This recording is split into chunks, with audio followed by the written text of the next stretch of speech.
Você já parou para pensar no que acontece de verdade quando alguém faz uma denúncia contra um militar? Pois é, não é algo aleatório. Existe todo um caminho oficial, cheio de etapas, cheio de regras. Hoje, a gente vai desvendar exatamente esse processo.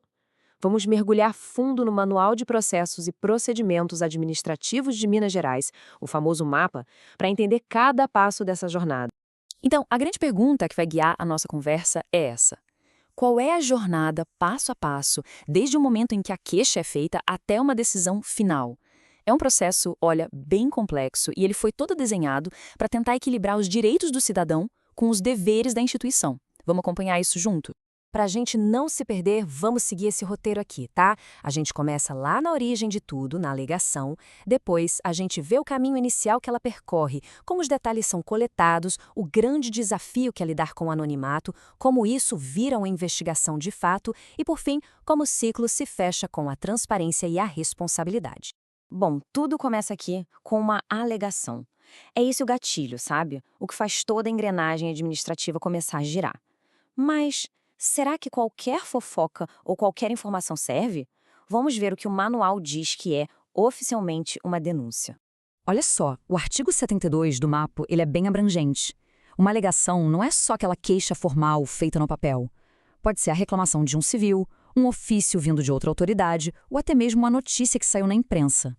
O ponto central é um só: a informação precisa descrever uma suposta irregularidade, seja um crime ou uma falha disciplinar, que teria sido cometida por um militar.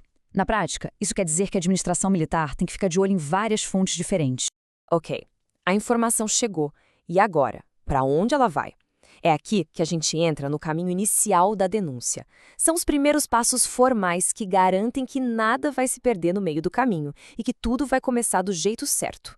Repara bem na organização desse fluxo. Primeiro, a alegação é recebida. Logo, em seguida, a autoridade que recebeu tem que parar e pensar: eu tenho competência para apurar isso? O artigo 74 é bem claro. Se a resposta for não, ela tem 5 dias úteis para encaminhar para quem de direito. E aqui tem um detalhe importante do manual. Se perder esse prazo, o processo não é anulado, mas quem atrasou pode ter que responder por isso. E por último, o artigo 75 exige que tudo, absolutamente tudo, seja registrado num sistema. Isso garante o controle e depois ajuda a gerar estatística. Esse slide aqui mostra perfeitamente o equilíbrio que o sistema busca desde o comecinho.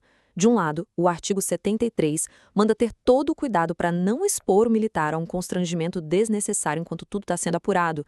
Do outro lado, o artigo 76 já incentiva que, se tiver provas, documentos, qualquer coisa, que já sejam anexados para fortalecer a investigação. E o artigo 77 garante a eficiência.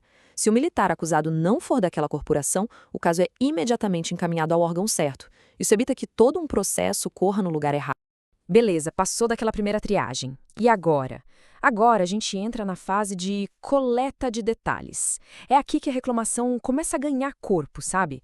Ela deixa de ser só uma informação e se transforma num documento formal super rico em detalhes, que vai ser a base de toda a investigação que vem pela frente.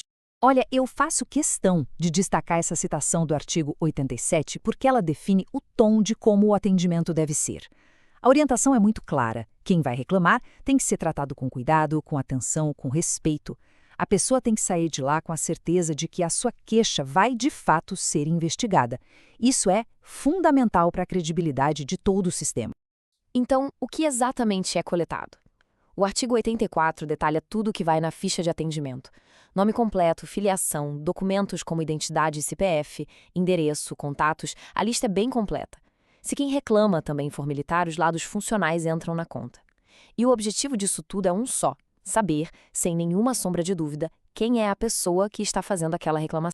Além dos dados de quem reclama, o artigo 85 foca nos detalhes do incidente em si, e isso é registrado no termo de declarações.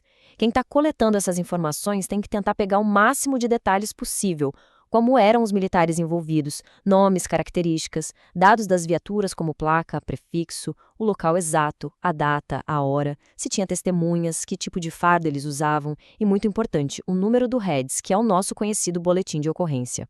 Tudo isso serve para montar um retrato o mais fiel possível do que aconteceu.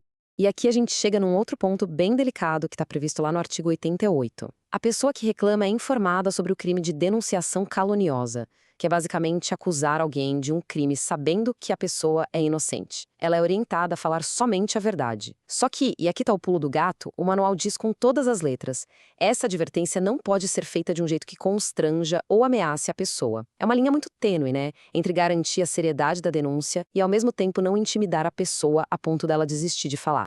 Vamos agora para uma das áreas mais complexas e, talvez, mais fascinantes de todo esse processo. Como é que se lida com as denúncias anônimas? Aqui, a administração militar precisa dançar uma música delicada, equilibrando princípios que, à primeira vista, parecem totalmente opostos.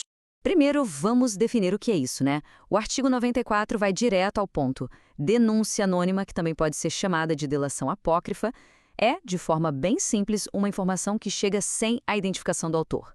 Parece simples na teoria, mas as consequências disso na prática são enormes. E aqui está a grande tensão. De um lado, o artigo 95, que se baseia na nossa Constituição, diz que o anonimato é proibido na manifestação do pensamento. Por quê? Para garantir que o autor possa ser responsabilizado se ele mentir ou exagerar. Mas, do outro lado, o artigo 97 diz que a administração pública tem o dever, a obrigação de agir quando fica sabendo de uma irregularidade. Não importa como essa informação chegou. Ou seja, ela não pode simplesmente jogar uma denúncia no lixo só porque ela é anônima. E aí, como fica? Então, como é que se resolve esse impasse? O artigo 98 dá resposta, e esse é o ponto-chave de toda essa discussão.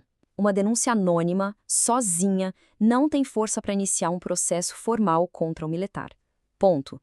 No entanto, ela autoriza, ela legitima que a administração faça uma verificação preliminar para ver se aquela informação tem algum fundamento. Em outras palavras, a denúncia anônima funciona como um estalo, um ponto de partida para uma investigação, mas ela nunca vai ser a base legal do processo em si.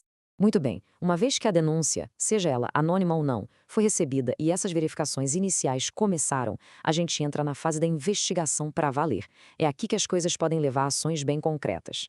O artigo 100 detalha o que acontece depois de uma denúncia anônima.